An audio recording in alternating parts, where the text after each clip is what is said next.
I'm Aaron Gillin, and you're listening to Azza's Half Hour. Joining me today for an interview is Harry Hookey, who recently released his impressive debut album, Misdiagnosed.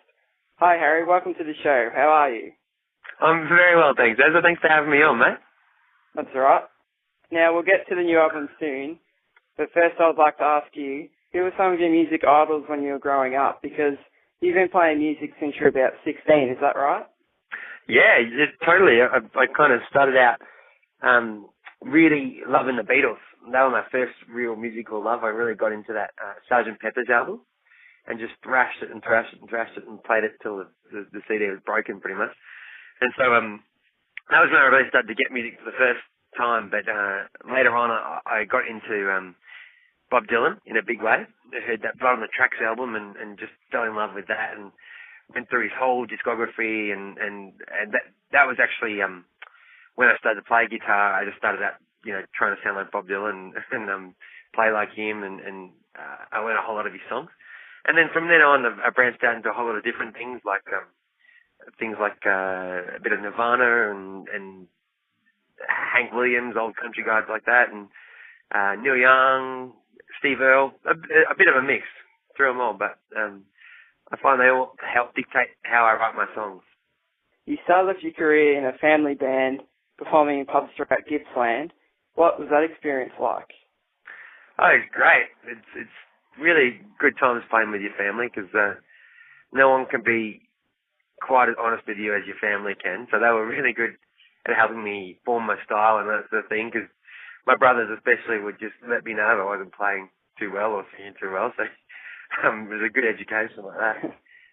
And, we got to play really in sync. So I think now when I play with my brothers, I can really feel the years of gigging we've done together on stage in the sense that, they always know how I'm going to go about playing and where I'm going to make mistakes if I do make mistakes.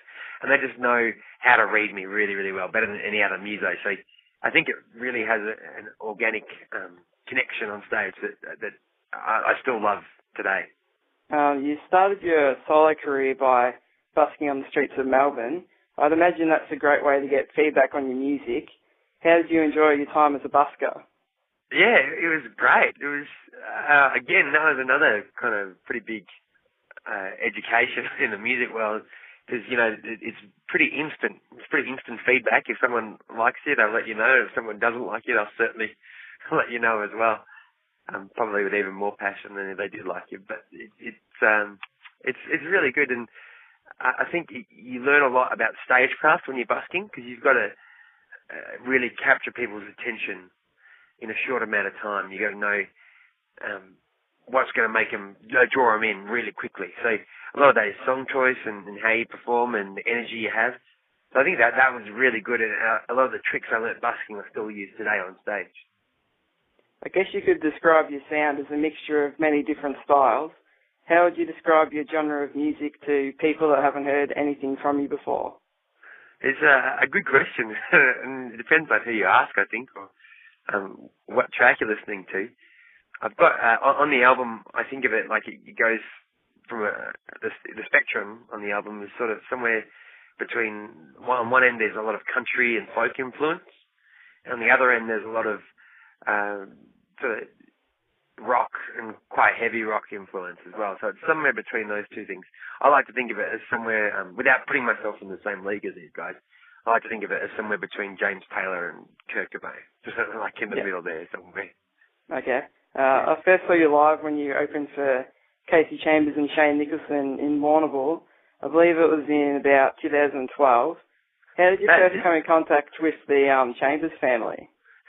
Well, it actually happened up in Tamworth. I went up to play a show up there, and I'd never been before. I was still pretty much busking at that point.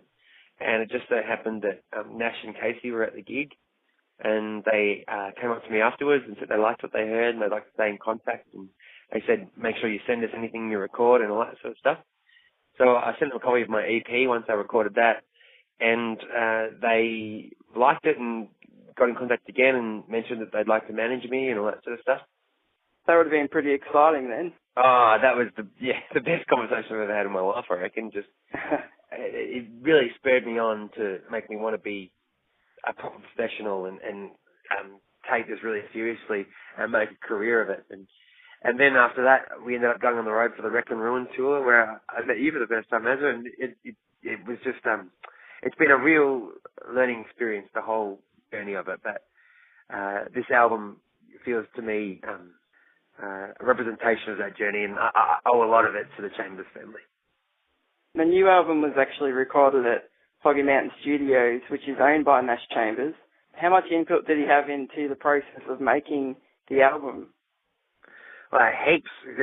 He ended up being the drummer on the album, as well as the producer, and I think of it really as a collaboration between me and Nash, because I had some ideas of how I wanted the songs to go, but Nash really took them to another level, and we ended up doing a lot of jamming there. Like, we'd take a new song, and we'd set up all the channels, and we'd all sit around and we'd jam out on things until we got a really good groove going or something, and then we'd press record and do it like that. So it was very organic, but Nash still had a big say in sort of what angle to come at songs.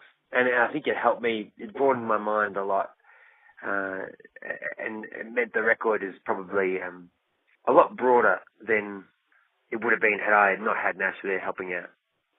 Your album was released on the 25th of April. How's the reaction been so far?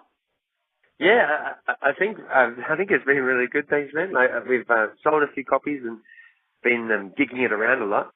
And, you know, I think that it was the right time for me to release a record. Like, I feel like after the last couple of years of touring and playing around, I kind of know who I am as an artist more now and feel ready to make that statement with my first album. And so I'm hoping that the fans I had before feel like it sounds like me, because I really feel like it sounds like me. And I hope that we can win over some new fans with it as well. Yeah, well, it's definitely a great album. So I reckon you've done a good job of improving your sound. Like, it seems to have evolved from your EPs, and that sounds really good. Thanks, man. I think it sounds like we sound live, which is kind of what I wanted to capture, that sort of organic live sound with all the energy in it. Yeah, because that would be always a hard thing to do, I suppose, wouldn't it? Capture the live sound and that. Yeah, absolutely. You know, it's easy to get carried away with trying to make everything perfect in the studio. But in trying to make everything perfect, you can lose a lot of the character sometimes, I think. So the first single from Misdiagnosed is called Man on Fire. How did that song come about?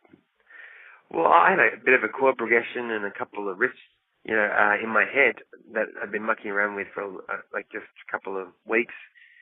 But then we got into the studio and Nash asked me if I had any other songs, and I just showed him this riff and he said he liked it. So we just all went into our tracking rooms and I started mucking around with the riff and the vibe of it.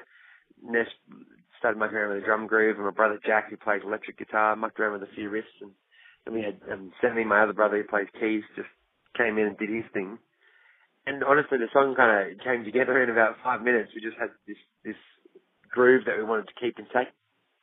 So I wrote down a whole lot of lyrics that I had floating around in my head, and we just recorded it then and there. So it was pretty much recorded about 15 minutes after it was properly written, which it was a real product of that studio environment and us all having a buzz, I think. You filmed a video clip for that song. How did you enjoy that experience? Yeah, it was a bit of a hectic day because we originally weren't meant to shoot where it ended up being shot, which is on the sand dunes north of Newcastle. We originally wanted to shoot at this place called Old Sydney Town, which is sort of like an old pioneer village kind of thing, a Wild West theme. But the night before we were due to shoot, that old pioneer town burnt down, the whole place. Oh, so, no. The next morning we got up and found out that the place had burnt down, and we thought, you know, how ironic is that? We're trying to shoot a film clip for Man on Fire, and you know, the place has burnt down. But anyway, we thought of some alternative locations, and Jefferson, who made the clip, had this idea of maybe shooting in this desert setting. So we went to the sand dunes north of Newcastle, and I actually think it turned out better than it would have had we done it at the Pioneer Village. I'm really happy with the way it turned out, that kind of desert Wild West vibe. Yeah, it was a great video clip. Thanks, mate. I'm glad you dug it. Now, you won an award for the album's title track, Misdiagnosed, at the International Songwriters Competition back in 2012. How did that song come about, and was it humbling to win an award for your own songwriting? Oh, absolutely, mate. It was, I got very, very flattered by that. I answered, with that, any idea of how it would go, and whether people would dig it. But,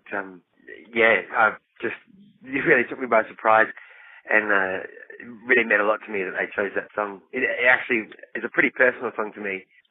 It's about sort of the decision I made to go into music after having been in the law for a number of years, and just to take that punt and follow my passion, which was music.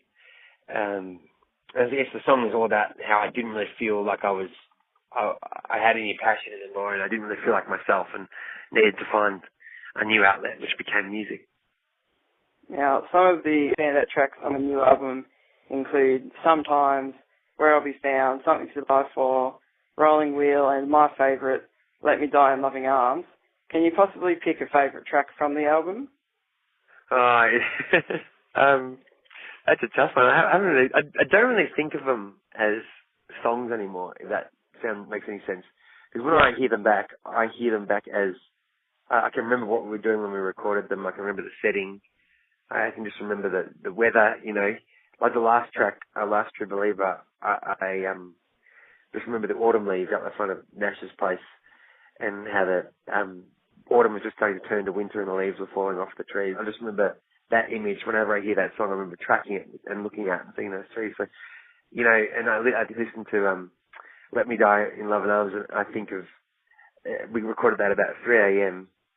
And we were absolutely knackered, and just thought we'd do one more take to see if we got it. And I remember going in the studio, we had a couple of bourbons beforehand, and I remember Nash and Casey and Jack all sitting outside the tracking room.